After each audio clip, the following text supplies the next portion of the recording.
Angela Rayner is gone. She has resigned. That's the white collar professional workers' way of basically saying, I'm guilty, but I'm going to resign so we don't have to hear about how guilty I am. And that is really rough for Labour. Really rough. That's quite hard to say. Red lorry, yellow lorry. Really rough for Labour because their anti-corruption minister, or they had to resign because of corruption, and their homelessness one, if you remember a few weeks ago, had to do the same because she made people homeless essentially so she could charge more money on her flats because you can only up the rent once the tenants move out. At least that's the rule in England. So she, she's gone.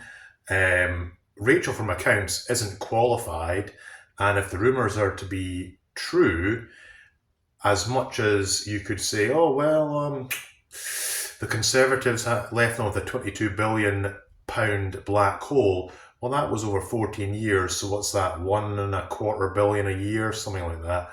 And then apparently we're at 50 billion now, so they've done 28 billion in 1 year. So 20 times the amount that the Tories had managed, and they went through COVID and they went through Brexit, whereas Labour are just there. And you could say compound interest and other things such as that, but it doesn't give you that sort of massive outstripping.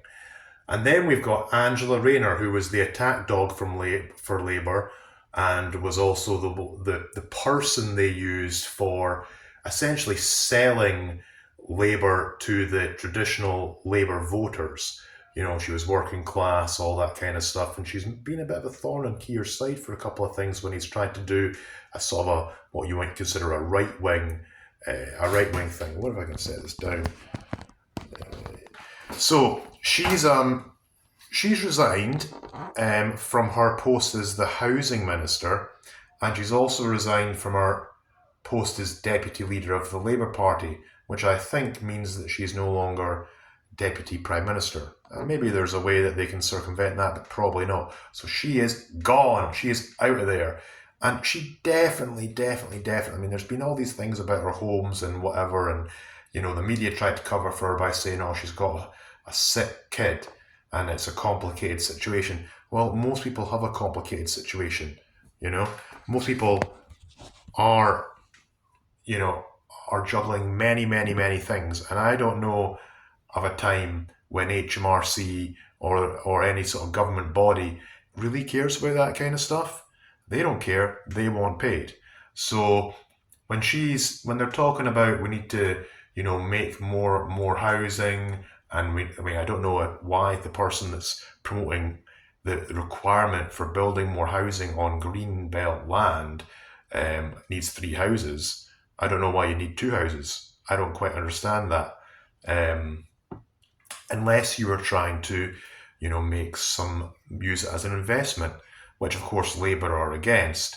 They're against you building wealth, unless it's them. So, what was it? For people that don't know, she paid tax on 30 grand instead of 70 grand. And I don't know what the numbers are there in terms of the tax that you pay on that. I wonder if that put her to an even higher threshold on the 70.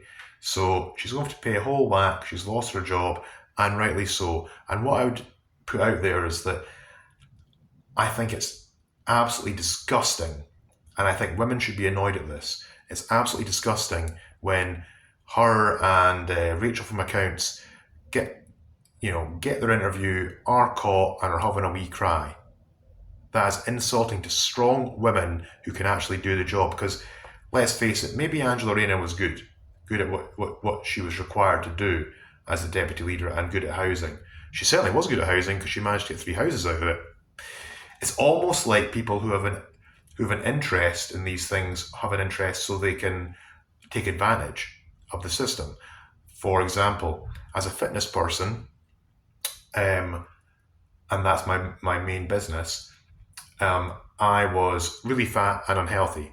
So my interest was to not be that. So I got really good at not being that, or at least somewhat good. and then good at showing people how to do it. I'm definitely good at that. So she must have had an interest in housing and thought, how do I build wealth from this? Well, the best way to do something is right under someone's nose, I would dare say, in a governmental situation. So yeah, I think she probably got into it with the object of being to build wealth personally, because I don't think the value that she has, her personal value, monetarily speaking, is reflective of her wage. Kind of like, if you follow American politics, Nancy Pelosi, who has a better stock market ratio than Warren Buffett. But there's nothing to see there. Anyway, that's Angela Rayner. Some crazy stuff there. And it just broke. Next thing, the girl from Dundee with the knife and the axe, Lola, who attacked and who is racist and attacked this poor family man. Well, as it turns out, a man and a woman, and this guy was apparently walking around with his wife or his girlfriend, have been arrested. They're adults. They've not had their names released. They released the names of the girls. So they've been arrested, or two individuals have been arrested. Maybe all that talk about CCTV footage and the fact that it was absolutely just a right-wing conspiracy theory that this guy had done anything to these girls, maybe that was all BS. And people bought into it, yet again, believing the traditional media, believing the government, when you've got 3 of his ministers have resigned, fairly quickly, let's just say. Let's just say that. What else has happened? Well, that guy in Epping has been charged with a sexual assault, I believe. Now, someone told me that he only put his hand on the girl's thigh.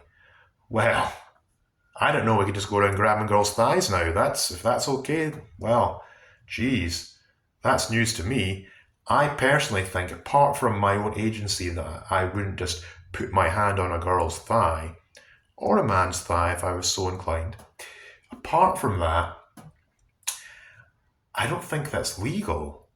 So that's pretty awkward, Is this guy just a bad egg in a bunch, a bad apple? Maybe, but it certainly proves the point that,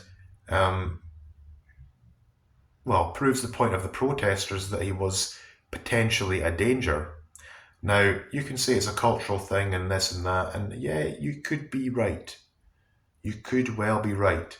And if you're to say that it is a cultural issue where these men of fighting age who are coming here undocumented and illegally think that women in this country are of loose morals and you just sort of go for it with them, if that is definitely a cultural thing, then maybe we want to be a bit more careful with who we just let in here and place in our communities, because it's now factually the case that culturally they don't really understand how things work here and this and that and the next thing and whatever. All right, okay. So if they don't understand how laws work and how, just general decency towards women works, then maybe we want to question whether we just pile them all into city centres. I don't know. I'm not a smart man. I don't know these things. I don't pretend to know these things. It just seems a little bit odd to me. I think, there's 2 more things just real quick on this little roundup. The ADF, which is the German right-wing party, has had 7 members of parliament or potential members of parliament, 7 die within about a week. 7.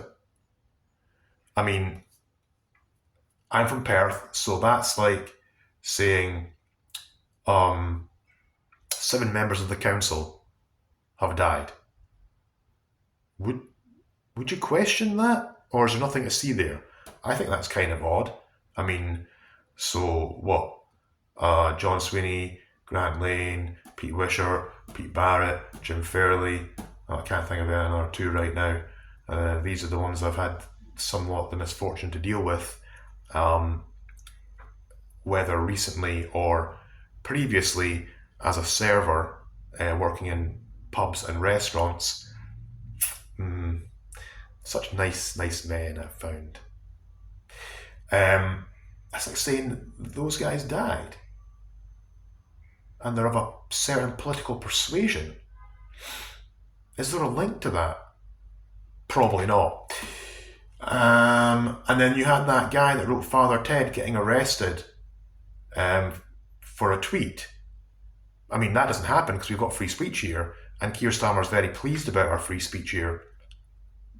But he was arrested for a tweet. Then it turned out recently they've ignored that and they're saying he's been arrested for like attacking a trans person apparently. Well, I don't know why that wasn't mentioned at the start. Seems like that's the sort of thing you'd go with. So either that's made up, or and they're covering their ass, or they missed out on purpose, and that was the real reason he was arrested, to stoke more division. Because what we've got to remember here is that all this stuff is happening. Remember, with the illegal immigrants, okay, or asylum seekers, or whatever you want to call them, whatever makes you feel comfortable. I mean, are they coming to take advantage of a system? Yes. Are they taking advantage of a system in good faith? Maybe. To gain an advantage or to take an advantage is slightly different, so it depends what they're doing there. But people do that all the time. So can you really hate them for hustling if you found out that you could just go get in a boat and go to France and get given all this free stuff, and you kind of didn't have the best prospects? Would you do it? I maybe would. So should we be angry at them? This is what I want to finish up on. Should we be angry at them for taking their shot? No, we probably shouldn't. Should we be angry at the government, our elected officials who do not care what we think and keep on consistently ignoring us, and specifically have ignored the English people for many years, 10 years or more? Yeah, I think I'd be pretty annoyed. Oh, that was another thing, just real quick. John Swinney has basically said that if you fly the Saltire now, it's been hijacked by far-right racists. Well, the Saltire, as far as a Scottish person is concerned, and not an SNP supporter, because they've never actually managed to cost anything. I'm still waiting on that, but they're going to do a better job this time. I don't know, I thought that Salmon and Sturgeon were more capable than Swinney, and that's saying something. But I digress. Apparently, the Scottish flag is now racist in our own country. Huh. I mean, does that mean I've got the kilt back? Can I wear the kilt? Because if I was walking about with anything with Scotland on it, people would assume I was an SNP supporter. But now, does that mean that I am a right-wing racist? I don't really know. I feel like these are all questions for someone much smarter than me. Anyway, that's. I decided to do a little bit of a roundup this week for a bit of fun, and the breaking news was just that Angela Rayner is gone and should be gone, and I think that there's a couple of more diversity hires. Not that I think Angela Rayner was necessarily one. I think she was actually quite good at her job, just not doing it the way I would want, the different execution. Rachel from Accounts needs to go, and she's going to go in that budget, and that's why they're doing it in the depth of November, because people are going to be too busy with Christmas, too broke, too cold to be going out and protesting. But you just wait for it. She needs to go. She needs to go as well. And then what's going to happen with Keir? Don't know. Anyway, let's all not be too rough to the people coming here without a passport.